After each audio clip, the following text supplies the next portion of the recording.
present in 95% of people who have the condition. About 500,000 people in the UK are estimated to have the most common forms, Crohn's disease and ulcerative colitis. Our health correspondent James Gallagher is with me. What could this mean then for people living with those conditions? Well, this is getting to what's happening in the vast majority of people with inflammatory bowel disease, the actual biology of what's going on.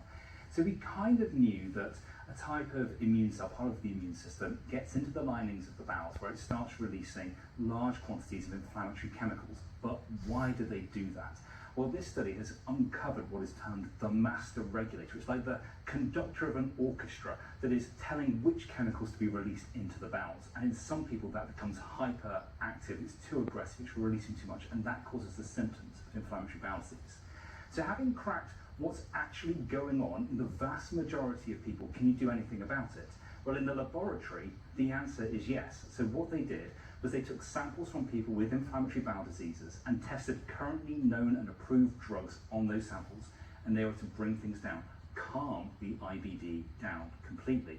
Now, if you could achieve that in a patient, you'd be talking about a treatment there. So while this is a great leap for science, there's still a big question about whether you can still make that great leap now from taking these findings in the laboratory to a treatment for patients. But that is the hope. Fascinating. Thank you so much, James Gallagher.